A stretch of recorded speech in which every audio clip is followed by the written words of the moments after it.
로마서 16장 17절에서 27절 마지막까지입니다. 형제들아 내가 너희를 권하노니 너희가 배운 교훈을 거슬러 분쟁을 일으키거나 그치게 하는 자들을 살피고 그들에게서 떠나라. 드디어 오늘 로마서를 마지막을 묵상하는데요.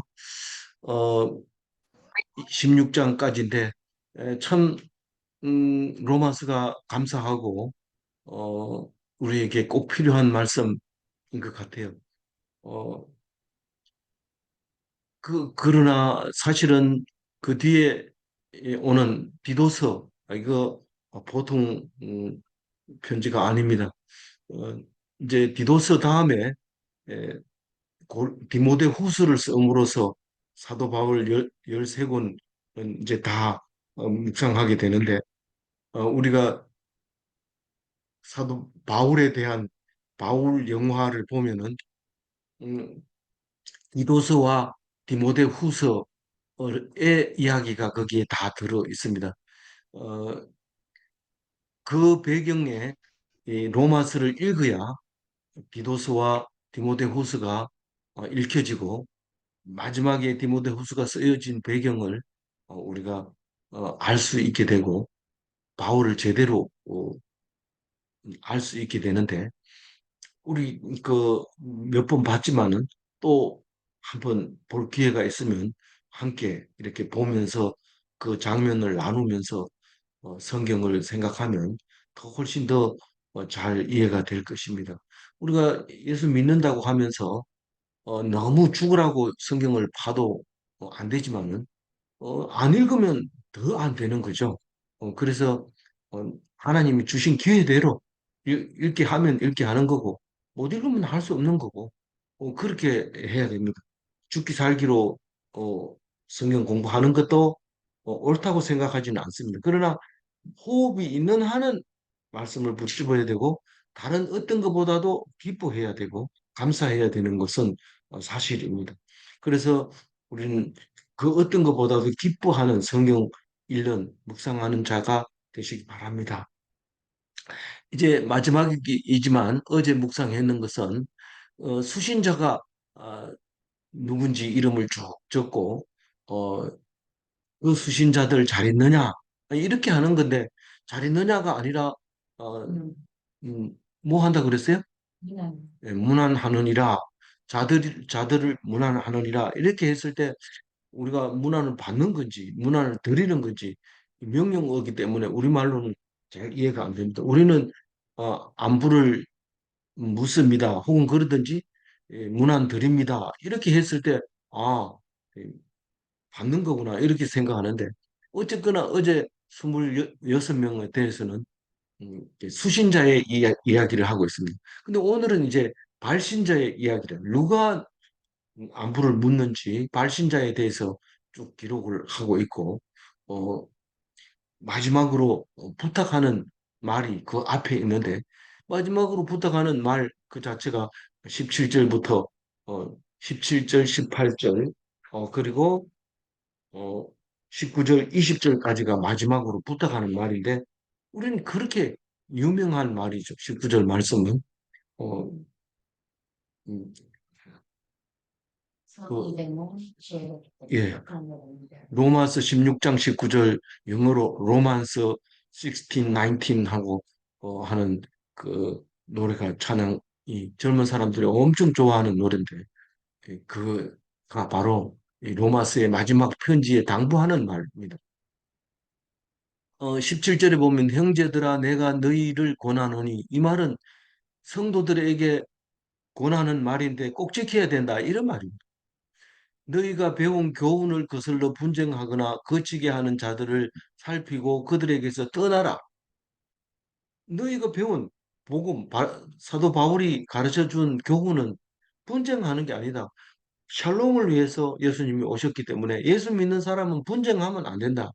분쟁하려면 차라리 갈라서야 되고 또 그 분쟁이라는 그 자체는 분쟁을 일으키는 자가 그리스도인의 대적이다. 그래서 분쟁을 일으키면 분쟁 그 자체를 가지고 그 적그리스도로 판명을 해야지 누가 옳고 그른 걸 가지고 판명할 수는 없다. 오직 나는 그리스도가 돼서 순종하는 것으로 하나가 돼야 되죠. 이 사람도 하나님 예수님 닮고 저 사람도 예수님 닮고 그래서 예수님 닮은 사람이 하나가 되는 거지. 내가 예수 닮았으면 너도 예수 닮아라. 왜 안 닮냐?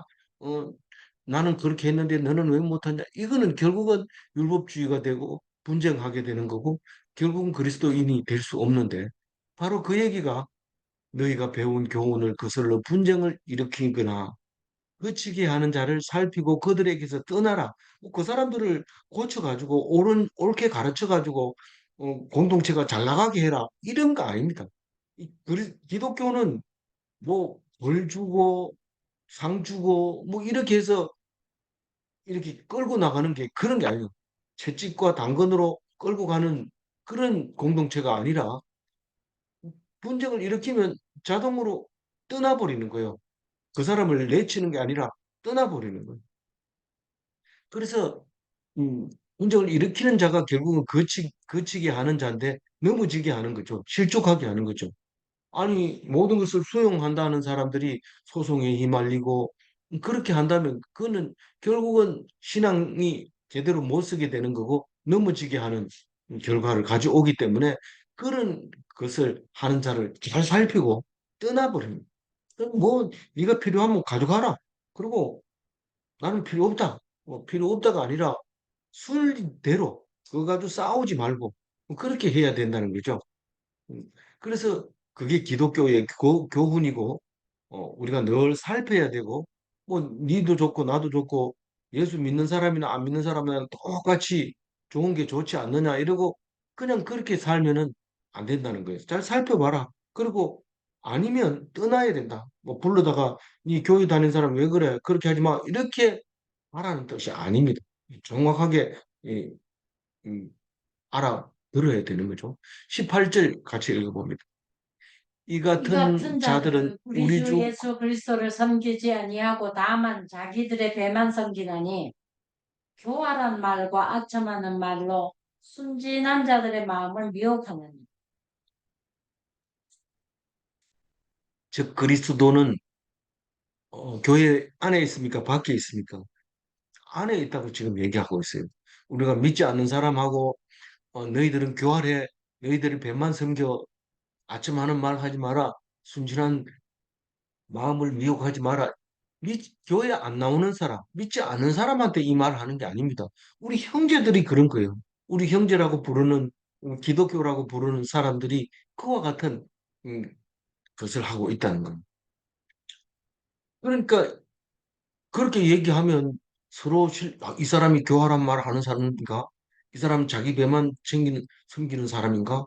아첨하는 말로만 자꾸 하는 그런 사람인가? 이러고 교회가 공동체가 어수선해지고 수근수근하고 이러기 때문에 때려서 그런 말을 안 하려고 이 설교에서도 안 하려고 합니다.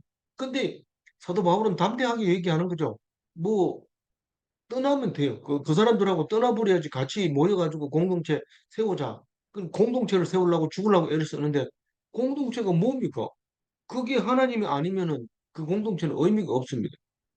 뭐 하다시아 선교회를 위해서 목숨을 걸고 그렇게 막 하는 사람이 없으니까 제가 강력하게 얘기하지만 그런 의미가 없어요. 그냥 하나님만 섬기는 사람이 모여서 그게 공동체가 되면 하나님께 감사하는 거고 안 되면 그거는 하나님의 뜻이니까 안 하는 거예요.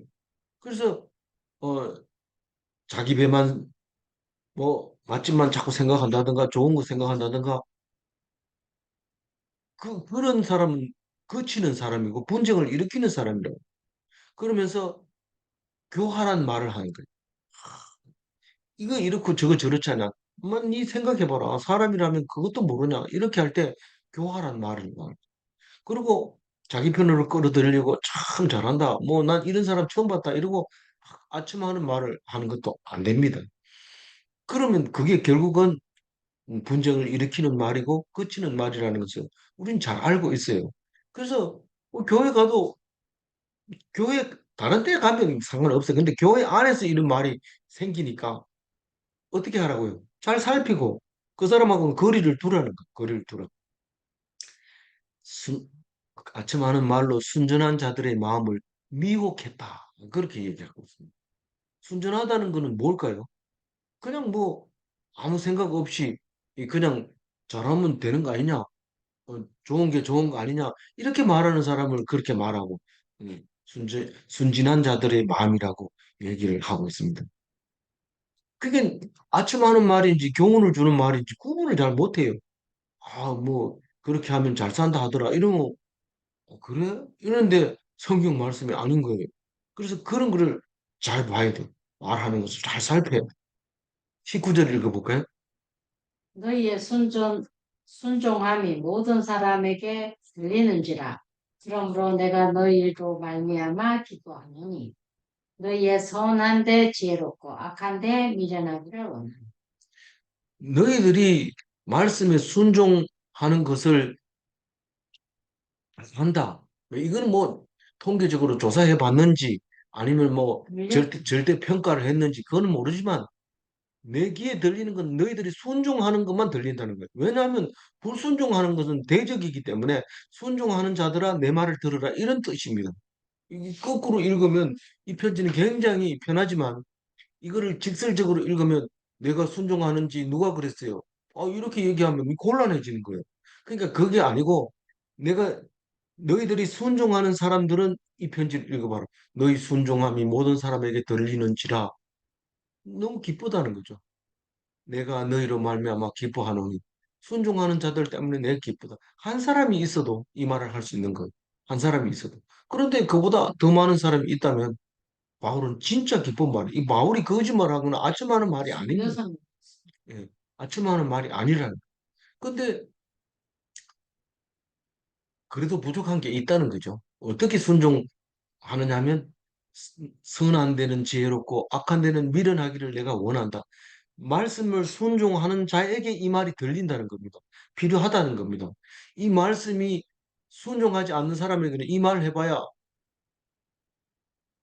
악한 데는 아주 약삭 빨라가지고 요거 요렇게 하면 아무도 몰라. 요거 요렇게 하면 안 들켜. 요렇게 하면 입 다물면 돼. 절대로 말하지만 그런 거 없어요. 그런 거 없어요. 어, 일본 사람이 우리 그 남북한 한국 전쟁 때 아무것도 안 한 것 같지만 엄청난 일을 했어요. 실제로 전쟁에 나와가지고 많은 사람이 죽기도 하고 또 이때다 이래가지고 그 2차 대전 때 그 남았던 그 탱커, 비행기 이런 거 다 녹여가지고 한국 전쟁에서 그 군사 물자를 대주면서 돈을 엄청 벌게 됐는데 그것보다 더 중요한 것은 한국을 도와서 미국을 도와서 한국의 전쟁에 참여함으로써 자기들이 독립국가로서 서는데 큰 기여를 하게 되는 찬스를 놓치지 않았던 그런 걸 보면서 우리는 악한데 이렇게 지혜롭게 행동하는 그 모습보다는 진짜 꿋꿋하게 이 전쟁에 대해서 책임감을 느끼고 정말 전쟁에 참여 안 하겠다 그런 마음을 가지고 있어야 되는데 적극적으로 참여한 거죠. 그러니까 그거는 전부 비밀이죠. 여태까지 우리는 비밀로 그 본인들이 전쟁에 참여하고 하다 다친 사람이나 죽은 사람들은 전부 비밀로 아무도 모르고 자식도 모르고 손자도 몰랐는데 지금 미국에서 자료를 빼와서 보여주면서 아유 우리 아버지가 우리 할아버지가 이렇게 한국 전쟁에서 죽었군요. 이거를 알게 돼서 가슴이 아픈 그런 일본 사람들도 많이 있어요. 그건 우리도 모르지만 일본 사람도 모르고 미국 사람만 알지만 아는 사람만 알지 다 아는 건 아니죠. 그런데 그게 이제 악한데 이 지혜로운 사람들입니다. 그 악한 것은 하지 말아야 돼. 우리가 법적으로 전범하고 같이 놀으면 안 돼요. 근데 그거를 우리는 새롭게 생각하게 되고 그렇게 하는데 우리가 생각해봐요. 어떻게 생각해봐요? 어, 잘 살피고 그리고 그게 악하다고 생각하면 떠나야 돼. 같이 놀면 안 돼. 선한 데는 지혜롭다는 게 뭡니까? 쭉 거침없이 능수능란하게 그 선한 일은 잘합니다. 어떤 게 선한 건지 내 목숨을 바치는 거, 내가 헌신하는 거 그게 옳다고 생각하면 주저없이 나가는 게 이게 지혜로운 사람. 그래서 선진이지. 악한 데에서는 너 어떻게 해야 될지 몰라. 이럴 때는, 그리고 하나님께 기도하면 악한 데에 미련한 사람이 돼서 사람들이 니 그런데도 어떻게 그렇게 미련하게 들이대고 있냐? 나 어떻게 할 줄 몰랐어. 근데 그렇게 안 들이대면은 그건 불법이 아니야? 그러면 그대로 하는 거야. 미련하게. 그렇게 말하는데. 로만 16, 19 꼭 기억하시기 바랍니다. 어, 20절 읽어봅니다. 평강의 하나님께서 속히 사단을 너희 발 아래에서 상하게 하시리라. 우리 주 예수의 은혜가 너희에게 있을지어다. 우리가 악한 데 미련하게 되면은 사탄이 우리를 그냥 안 놔둡니다. 그냥 속 괴롭히고 참 미련둥이 같은 게 이러면서 발로 차고 이러지만 그 하나님이 사탄을 내 발 아래에 곧바로 데리고 오게 되는데 그 하나님을 의지하는 사람은 그날이 속히 옵니다. 그러나 보통 사람들은 미련한 사람들은 그날이 언제 올라고 이러는데 설마 올라고 이런데 구름 타고 뭐 번개같이 이렇게 나타나기 때문에 나는 몰랐네 이렇게 빨리 올 줄 몰랐네 이렇게 되죠. 근데 하나님께 의지하고 있는 사람은 하나님이 기다리지 않고 막바로 사탄을 발 아래 두게 된다는 거. 이건 어떻게 알아요? 믿음으로 알죠. 말씀에 의한 그 말씀을 듣고 그 말씀을 아는 사람에게 믿음으로 알게 되는데, 그걸 알면 얼마나 힘이 강해질까요? 너 당장 죽을 거야. 이러지만 죽이는 것은 하나님이 죽이는 거지 너희들이 죽이는 게 아니야. 이러면 이 사람을 함부로 죽일 수가 없어요. 그렇게 하는 말씀이죠. 우리 주 예수의 은혜가 너희에게 있을지어다. 이 예수님의 은혜가 너희에게 있을지어다. 이 말은 주님의 크신 은혜가 너희 속에 있으므로 사탄이 곧 너희 발 아래 무릎 꿇게 될 것이다. 무릎 꿇게 될 것이다. 우리가 발로 목을 밟을 수 있을 것이다. 승리하게 될 것이다. 그 말입니다. 그거 놓치면 안 돼요. 왜냐하면 우리가 돈 없으면 늘 기죽어 있고 또 계급이 높은 사람 밑에 가서 굽실거리고 또 뭐 있습니까? 어, 못생긴, 잘생긴 사람 앞에 가서 부러워하고 이런데 건강한 사람 앞에 가서 또 기죽어 있고 이럴 필요 없어요. 우리는 하나님이 살리고 하나님이 죽이고 그렇기 때문에 뭐 똑같아요. 당장 병이 들어서 요양소 가 있는 사람이나 우리는 다 똑같아요. 우리 조금만 늦을 뿐이지 또 가야 되는 곳이기 때문에 뭐 어떻게 하다 이런 곳에 와 있는가 이러면서 대성통곡하면서 붙들고 빨리 나와서 나오게 완전히 아첨하는 말로 그냥 이 아첨하는 말로 뭐 있어요. 아첨하는 말이 아니고 교활한 말을 하고 그리고 음, 그런 사람들. 그래서 우리는 예수님의 은혜로 충만한 은혜로 사탄을 이기고 어, 승리하는 삶을 살아야 된다. 그 말씀을 하고 있습니다. 21절부터 이제 수신자에 대해서 좀 발신자에 대해서 이야기를 하고 있습니다. 9명이 나오는데요. 어떤 사람인가 봅시다. 이건 지금 어디서 썼다고 그랬어요? 이 로마서는 고린도 고린도에서 썼습니다. 고린도에서는 1년 반, 1년 반 동안 있으면서 이제 3차 전도 여행 때 썼으니까 2차 전도 여행 때 1년 반 썼고 3차 전도 여행에서는 한 몇 개월 있는 동안에 쓴 거죠. 그래서 이제 디모데가 제일 먼저 나옵니다. 21절 나의 동역자 디모데와 나의 친척 무기오와 야손과 소시버더가 너희에게 문안합니다. 예.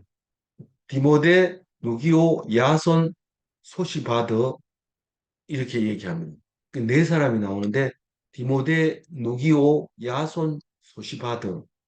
아니, 예, 저기 디모데는 잘 알지만 누기오와 야손, 소시바드 한번 해보세요. 소시바더. 예, 이거 이때 안 읽으면 못 읽어요. 이거 여 한 군데밖에 안 나왔기 때문에. 이 누기오와 야손과 소시바드가 바울의 친척이라고 얘기하고 있습니다. 바울의 친척은 여기도 있고 저기도 있고 온 데 있어요. 그런데 사도 바울은 사실 그 히브리인, 그 바리새파 사람이고, 어, 유대인이고, 어, 가마리엘. 가말리엘 문화에서 공부를 했고, 베냐민 지파 사람이고, 경찰 시험 봐가지고 1등 합격해가지고 아주 동년배에서는 잘하는 그런 사람이었던 거죠. 1등 했는지 뭐 등수를 매겼는지 그건 알 수 없지만 어, 아주 선발대로 활동적으로 하던 그 사도 바울의 친척들이 여기서 바울과 같이 사역을 많이 하고 있었다는 사실을 알 수 있습니다. 22절. 이 편지를 기록하는 나 도디오도 주 안에서 너희에게 문안하니. 이게 편지를 항상 끝에 가서 대필자가 나옵니다. 그래서 꼭 필요한 것은 친필로 내가 써놓으니 이런데 그 부분만 자기가 쓰지 나머지는 다 대필자가 쓰는데 왜 그럴까요? 이 우리나라는 엔지니어라는 게 아주 대접을 받고 살고 있잖아요. 그 엔지니어가 없으면 아무것도 안 돼요. 그러니까 엔지니어가 다 뭘 만들어내고 이렇게 하죠. 근데 이때 당시에 엔지니어라고 보면 되죠. 그 먹물을 다루는 방법, 그리고 펜을 쓰는 방법, 그리고 정자체로 글씨를 잘 쓰는 방법, 그리고 말을 호시를 다는 방법 이런 것들이 전문가가 있어요. 근데 일상생활에 있는 말대로 막 죽인다고 해서 그대로 쓰면 뭐 말인지 못 알아들어요. 억양도 문제가 되고 그러나 원래 원법대로 그 문장대로 쓸 수 있는 사람이 있는데 그게 편집 대필자가 있는 거죠. 기록하는 사람, 다른 거 다, 그래서 서기관이 필요하고, 율법사가 필요하고, 그런 거죠. 나중에 보면 이 바울의 글이라고 하지만 딴 사람이 거기다가 첨가해 넣는 경우도 많습니다.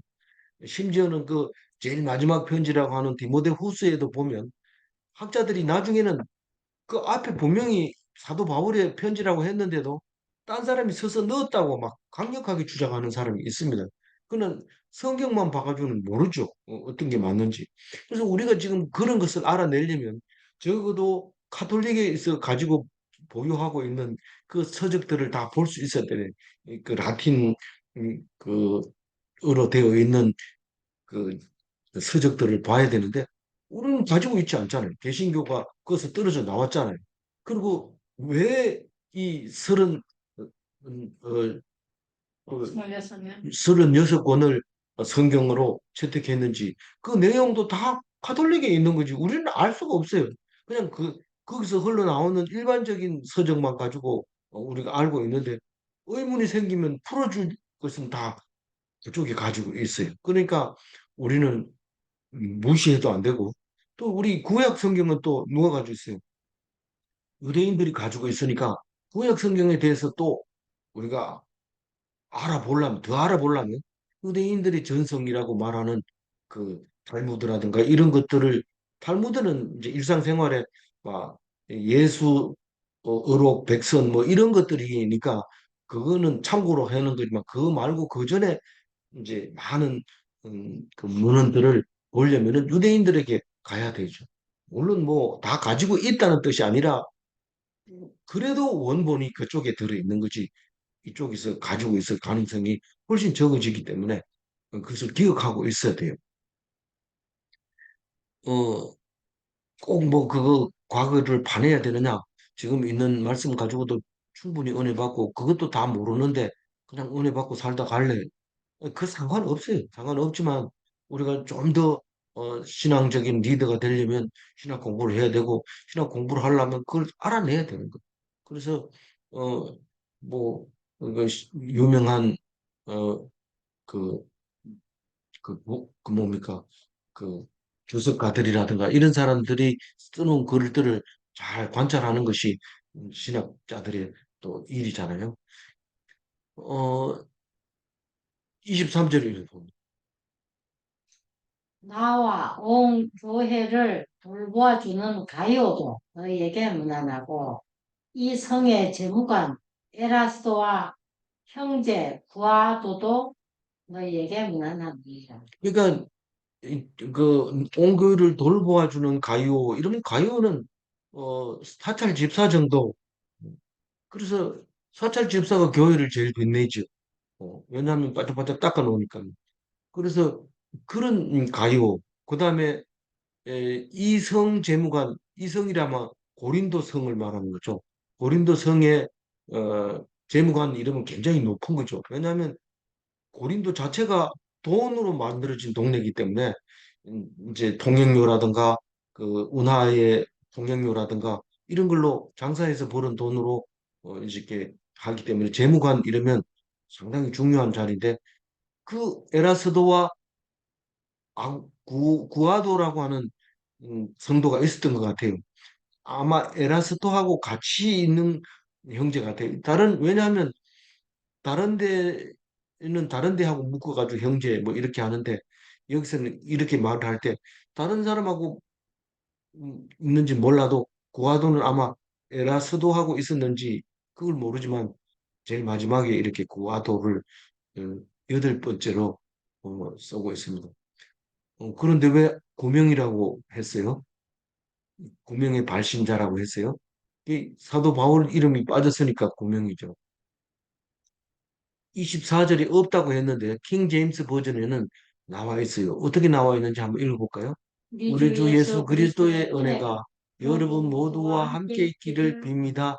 아멘. 이랬는데 이 왜 인사를 자꾸 이렇게 여러 번 하느냐? 뭐 축도도 하고 아멘도 여러 번 나오고 이런데 왜 그러냐? 이걸 가지고 또 신학자들은 이건 첨가해 있는 글이다. 이건 사도 바울이 쓴 게 아니다. 뭐 이렇게 주장할 때 이렇게 사용하기도 합니다. 이런 어떤 사본에는 이런 게 있고 어떤 사본은 이런 게 없고 그렇다는 거죠. 성경은 사본으로 쭉 왔는데 그걸 취합해 가지고 묶은 것이 성경이 되기 때문에 우리는 누가 딱 썼다고 얘기를 하기보다는 누가 쓴 걸로 우리에게 읽혀지도록 사상이 비슷하거나 또 그 편지에 첨가해서 붙여서 읽었던 그런 글로 가지고 성경이 만들어지기 때문에 그런 것이죠. 25절 읽어볼까요? 나의 복음과 예수 그리스도를 전파함은 영세전부터 감추어졌다가 요 25절, 26절은 상당히 읽으려면 시간이 좀 필요하고 나눠야 됩니다. 다시 말해서 나의 복음과 예수 그리스도를 전파하면 이 말은 내가 전도하는 것은 어, 이 가운데는 수식어고 어, 신비의 계시를 따라 된 것이다. 그 얘기하려고 하는 겁니다. 내가 복음을 전파하는 것은 신비의 계시를 따라서 된 것이다라는 말을 하려고 이 수식어가 이렇게 많이 달려 있다는 겁니다. 그래서 어, 나의 복음이 뭐라고요? 바울의 복음. 바울의 복음이면 바울교입니까? 그게 아니라 바울은 예수님을 전했기 때문에 음, 하나의 도구로 사용되어졌고 우리는 오직 예수님만 알고 있으면 되는데 그 알려면은 바울의 편지를 읽어봐야 되는 것이죠. 그래서 나의 복음과 예수 그리스도를 전파하면 복음이 예수 그리스도 아닙니까? 이러지만 정확하게 얘기하면 복음은 예수 그리스도를 믿는 것이 믿으면 구원받는 게 복음이고 예수 그리스도가 어떻게 살아갔는지를 이야기해 줘야 됩니다. 그래야지 그게 이 복음으로 바뀌어지니까 예수 그리스도는 중요한 얘기지만 목적은 복음에 있는 거죠. 그래서 두 가지를 이제 전파하는 것은 아주 옛날 참 영세 전부터 그러니까 창세 때부터 정해져 있었던 건데 감춰 놨다는 거죠. 정해져 있었는데 안 나타나고 감춰져 있었다는 거예요. 26절 읽어봅니다. 이제는 나타내신 바 되었으며 영원하신 하나님의 명을 따라 선지자들의 글로 말미암아 모든 민족이 믿어 순종하게 하시려고 알게 하신 바 그 신비의 계시를 따라 된 것이니 이 복음으로 너희가 능히 경고하게 하시는 그, 너희를 경 여기 이제 절도 나눌 때 딱딱 자르는 게 그냥 자다가 잘랐는지 모르지만 그런 일은 없죠. 그러나 어쨌든 자르는 게 부드럽게 안 잘려졌어요. 그래서 된 것이니까지 자르면 어, 이제 그 영은 창세 때부터 있었는데 감춰놨다가 이제 나타났는데 이제가 언제냐면 예수 그리스도가 나타나는 걸 이제라고 얘기할 거예요. 이제 예수 그리스도가 나타나서 영원하신 하나님의 명령을 따라서, 그리고 그 명령이 선지자의 글에 기록이 되어 있고 창세기, 출애굽기, 레위기, 민수기, 신명기 쭉 그게 예수 그리스도를 기록을 한 거죠. 그래서 그게 하나님의 명령이 된 거죠. 반드시 와야 될 예수 그리스도고. 그래서 그게 글로 말미암아 모든 민족이 믿도록 하는 것이고 그 믿으면 그 말씀에 순종하게 하려고 알게 해 주셨다. 참 어렵죠. 어려운데 이거를 신기하게 한마디로, 한 문장으로 딱 연결해 넣는 거 보고 깜짝 놀랐죠. 우리가 이런 말을 못 합니다. 이 성경이니까 이런 말을 하지. 우리는 안 자르면 못 알아듣습니다. 그래서 우리 막내도 제가 써놓은 문자 보낼 때 길게 쓰지 말고 짧게 나눠서 써주세요. 이렇게 얘기합니다. 그래 해도 이해가 잘 안 되죠. 왜냐하면 그게 나눈다고 해서 이해가 잘 되는 건 아니에요. 그럼 말은 알아듣지만 원래 의미는 붙여 읽어야 되죠. 그래서 모든 사람을 순종하게 하려고 어떻게 했다고요? 신비의 계시를 따라 됐다는 거예요. 그러니까 복음과 그리스도 전파하는 것이 그러니까 사도 바울의 이 복음 전파가 신비의 계시를 따라서 된 것이다라고 얘기하고 있는 겁니다. 그러니까 이건 정리를 안 하고는 읽을 수가 없어요. 그리고 이 복음은 이러고 뒤로 넘어가야 되는데 이 복음은 이 복음으로 너희를 견고하게 하실 27절 마지막 절을 읽습니다. 지혜로우신 하나님께 예수 그리스도로 말미암아 영광이 세세토록 있을지어다. 아멘. 이거는 그냥 인사가 이 복음으로 이렇게 합니다. 내가 준 이 복음, 내가 전하는 이 나의 복음으로, 복음, 예, 복음. 이 복음으로 어떻게 해요? 하나님의 영광이 세세무궁토록 있을지어다 이 말입니다. 그런데 너희를 견고하게 하실 지혜로운 하나님께 이렇게 하니까 이 세세무궁토록 영광을 가지고 있을 하나님인데 그 하나님은 너희를 견고하게 하실 하나님, 지혜로우신 하나님, 그 하나님, 그 하나님께 뭘로 영광을 얻느냐 하면 예수 그리스도로 말미암아 영광을 얻는데 얼마나 오랫동안 영광을 얻느냐 하면 세세무궁토록 영원히 무궁토록 영광을 받으실 하나님. 그리고 로마서를 마치게 되는데 끝에 아멘 이렇게 함으로써 마침표를 딱 찍게 됩니다. 그러니까 뭐 잘 있으라 이러고 인간적으로 끝마치는 게 아니고 하나님께 영원히 영광이 있으라 있을지어다 축도할 때처럼 3인칭 명령형으로 딱 마무리를 하게 됩니다. 그래서 우리는 그 로마서를 마치면서 어, 사도 바울이 정말 우리에게 해주고 싶은 말 그거를 기록을 했고 이제 이 뒤에 올 디도스와 디모데 후서는 목회에 있어서 아주 중요한 목회 서신이고 자기 생애 어떤 모습으로 마지막을 남겼는가를 알게 해주는 그 어, 성경이 될 것입니다. 다음 내일부터도 기대하시고 어, 은혜 받으시기를 바랍니다. 오늘 말씀은 19절을 읽고 색깔 칠해놓은 것만 읽겠습니다.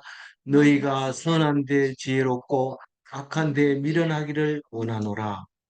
이 악한 데 지혜롭게 되면 악한 자죠. 악한 데 약삭 빠르면 그건 악한 자고 선한 데 지혜롭게 되면 죄를 범하지 않습니다. 문제 냅니다. 악한 데 미련해야 하는가? 선한데 지혜로워야 하는가?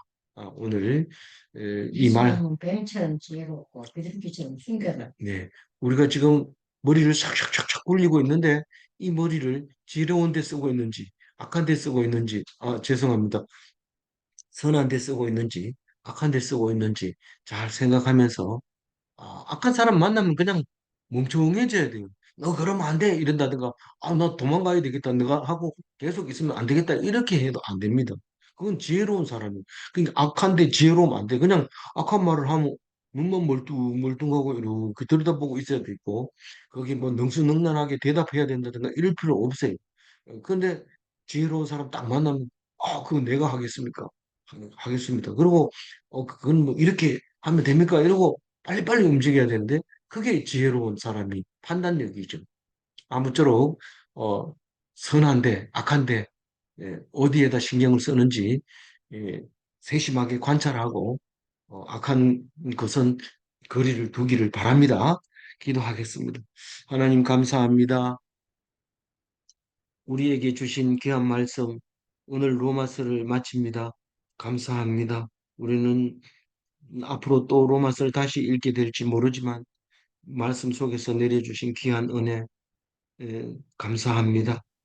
음, 다시 읽을 때는 이번 읽을 때보다 더 큰 은혜를 받게 하여 주시고 더 풍성한 음, 시간이 될 수 있도록 우리에게 기대하게 하여 주옵소서. 감사하옵고 우리 주 예수 그리스도 이름으로 기도 올리옵나이다. 아멘.